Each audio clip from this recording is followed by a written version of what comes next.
நடைபெற்ற மக்களவையில் புதிய தலைவரை தேர்ந்தெடுப்பதில் தெலுங்கு தேசம் கட்சிக்கும் ஐக்கிய ஜனதா தளத்திற்கும் மிகப்பெரிய போட்டி நிலவி வருவதாக கூறப்படுகிறது.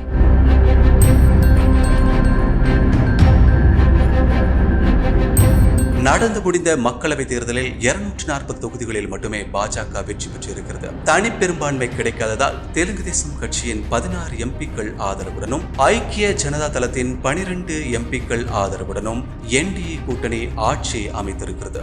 இந்நிலையில் அண்மையில் பிரதமர் மோடி தலைமையிலான கேபினட்டில் இந்த 2 கட்சிகளுக்கும் தலா 2 அமைச்சரவை பதவிகள் வழங்கப்பட்டுள்ளன.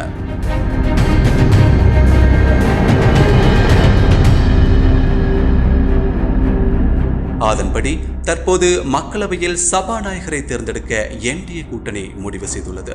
இந்த சபாநாயகர் பதவிக்கு சந்திரபாபு நாயுடுவின் தெலுங்கு தேசம் கட்சிக்கும் பீகார் முதலமைச்சர் நிதிஷ்குமார் தலைமையிலான ஐக்கிய ஜனதா தளத்திற்கும் மிகப்பெரிய போட்டி நிலவி வருவதாக கூறப்படுகிறது. இந்த சபாநாயகர் பதவி ஐக்கிய ஜனதா தளத்திற்கு கிடைக்கவில்லை என்றாலும் பரவாயில்லை, தெலுங்கு தேசம் கட்சிக்கு கிடைத்துவிடக் கூடாது என்பதில் நிதிஷ்குமார் உறுதியாக இருப்பதாக தகவல்கள் வெளியாகியுள்ளன.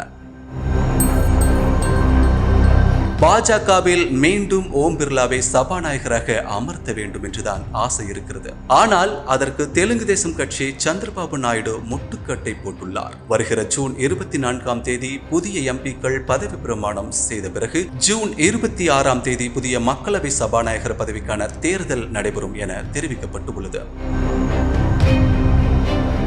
தற்போது தெலுங்கு தேசம் கட்சிக்கும் ஐக்கிய ஜனதா தளத்திற்கும் கருத்து வேறுபாடு நிலவி வரும் நிலையில் இந்த இக்கட்டான சூழலை பயன்படுத்திக் கொண்டு இந்தியா கூட்டணியானது மக்களவை தலைவர் பதவியை கைப்பற்ற திட்டமிட்டு வருவதாகவும் கூறப்படுகிறது. இப்படி ஒரு பதவிக்கு இத்தனை போட்டிகள் இருக்க இறுதியாக யாருக்கு ஜாக்பாட் அடிக்கப் போகிறது என்ற எதிர்பார்ப்பு அரசியல் ஆர்வலர்கள் மத்தியில் எகிரி இருக்கிறது.